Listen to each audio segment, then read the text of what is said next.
Good afternoon, ladies and gentlemen. Thank you very much for being here today.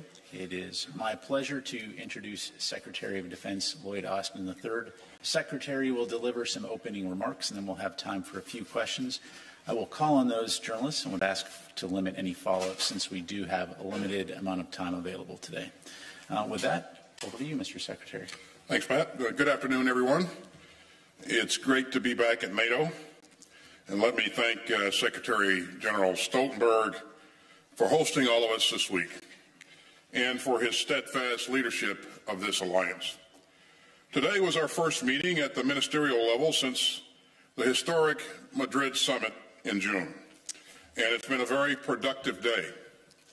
President Biden's newly released national security strategy underscores the profound importance of NATO and working with like-minded allies and partners to magnify our strength and bolster our shared security. You know, it's always great to get to spend time with our outstanding allies. And that's especially true at moments of challenge. For more than 7 decades, this great alliance has made all of our proud democracies both stronger and safer. And in the face of Europe's largest security crisis since World War II, NATO stands more unified and more resolute than ever. I think some of you have heard me say before that I actually started working with NATO back in 1975 as a young lieutenant. And I have never seen it so united.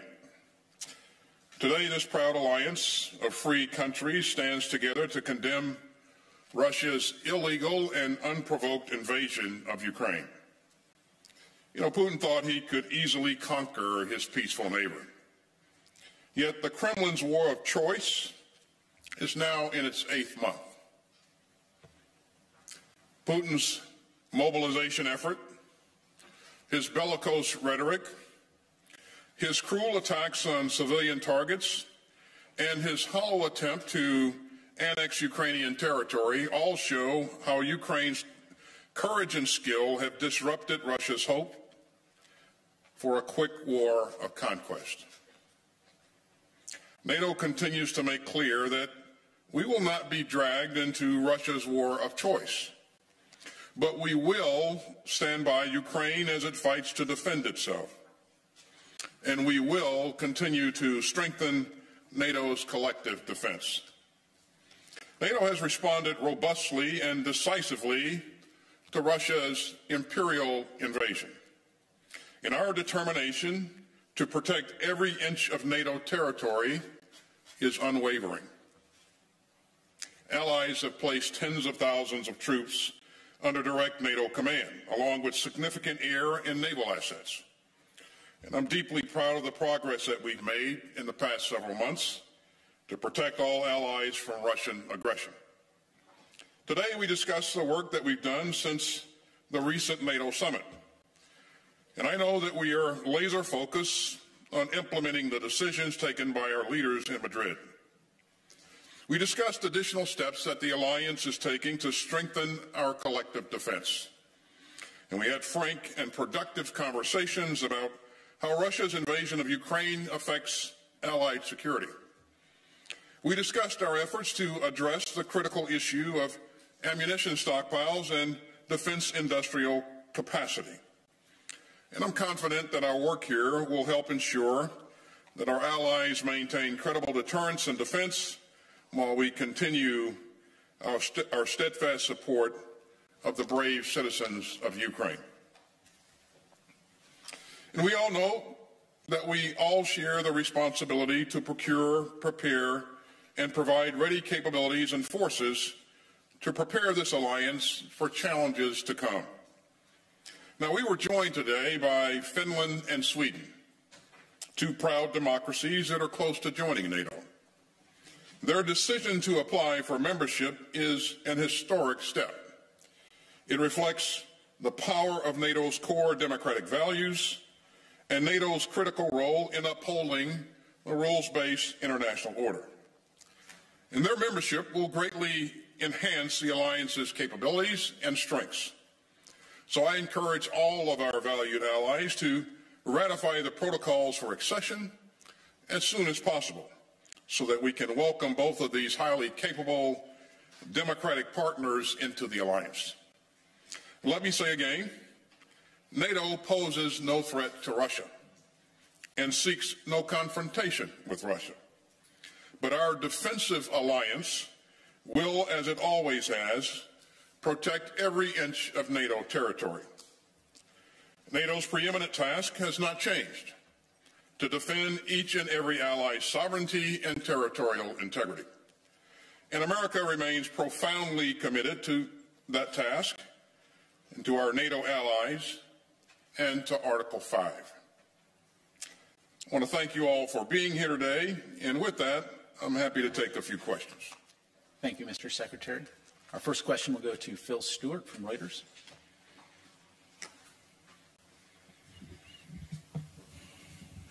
Thank you. So a senior NATO official said on Wednesday that a Russian nuclear strike on Ukraine would potentially provoke a physical response, those are the quotes, a physical response from NATO itself. Are the U.S. and its allies prepared to potentially respond with force against Russia should it use a nuclear weapon in Ukraine? And how did Russia's threats of a nuclear strike factor in today's meeting of NATO's nuclear planning group? Did NATO agree to any changes to its nuclear policy or planning as a result? Thanks. In terms of what we're planning for any potential event that could happen, Phil, you know, I never speculate on what could happen, and so I won't bother to walk down the road of trying to answer a hypothetical question. But it is the business of NATO to ensure that we have the ability to defend NATO. And so that is the topic that we always discuss whenever we meet. We're always looking to ensure that we have the right capabilities in place to not only defend NATO, but also to sustain our efforts going forward. In terms of Russia's comments, you've heard me say a number of times, and also our leadership say, that irresponsible and reckless rhetoric is dangerous. And so as we've witnessed nuclear saber rattling, we don't think that's very helpful. And again, it's dangerous. NATO, again, does not pose any threat to Russia. This is Russia's war of choice. And as we look at things and as I look at indications and warnings, I don't see any need to make any changes to what we're doing right now. But this is the thing, as you heard me say yesterday, that we're focused on 24 hours a day, 7 days a week. So if there is a need to make changes, then we'll certainly do that. I would also say that one change that could be made today is that Russia could choose to de-escalate and could choose to end this war, because Putin started this war as a matter of choice, and he certainly has a choice that he could make to cease his aggressive behavior and redeploy his forces from sovereign territory of Ukraine. Thank you, sir. Next question will go to Lily Bayer, Politico EU. Thank you very much. I have two brief questions. The first is there has been a big focus over the past days on ramping up production of weapons, but are you also asking your European partners to raise long-term defense spending targets? And the second question is when it comes to air defense systems for Ukraine, when can we expect new systems designated for Ukraine to actually be delivered and be fully operational? Thank you.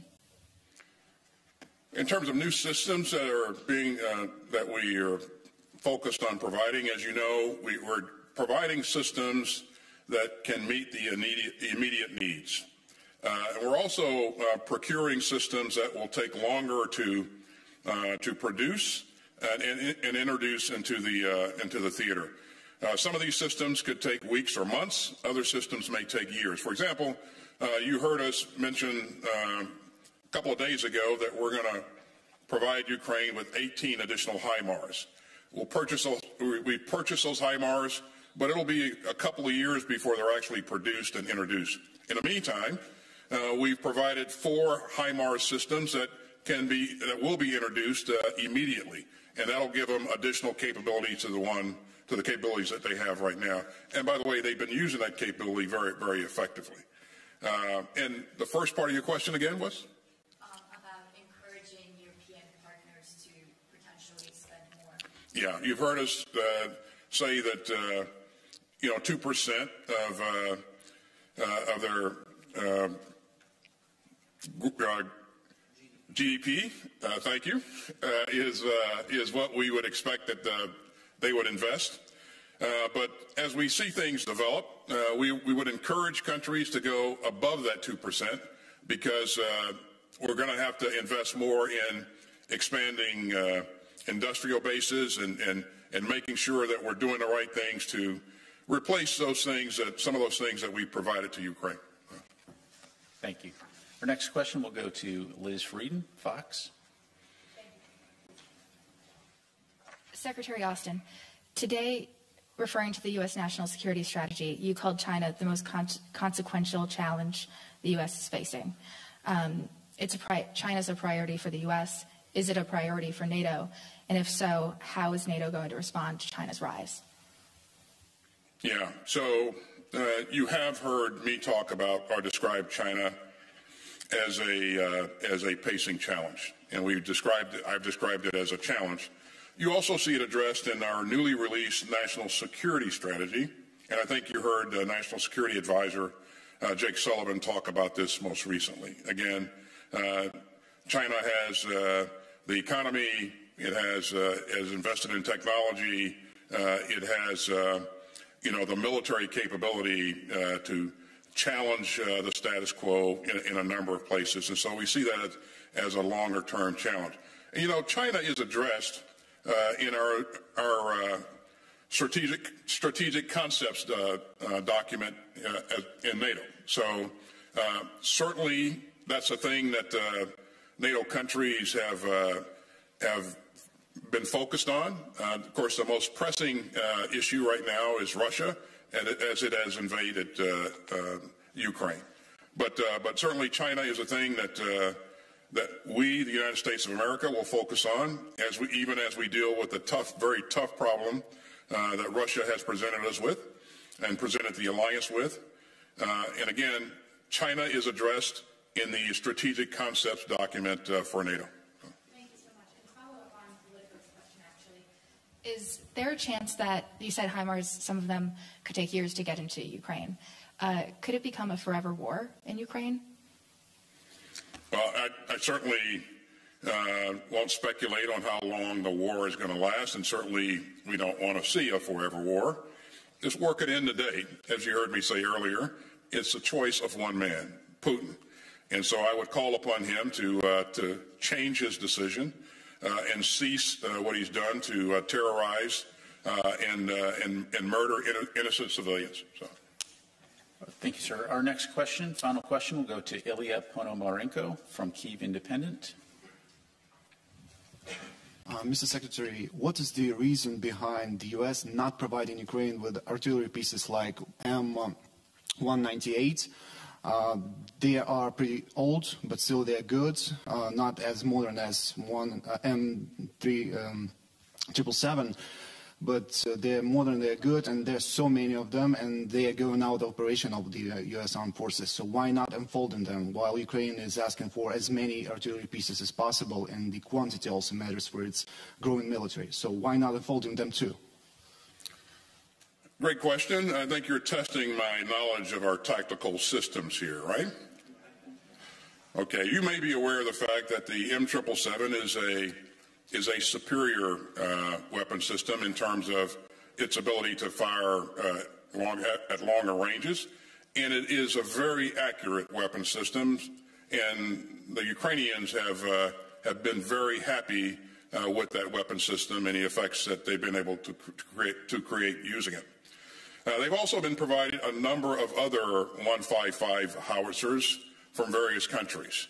We've seen countries, a lot of NATO countries that have 155 capability, introduce different systems.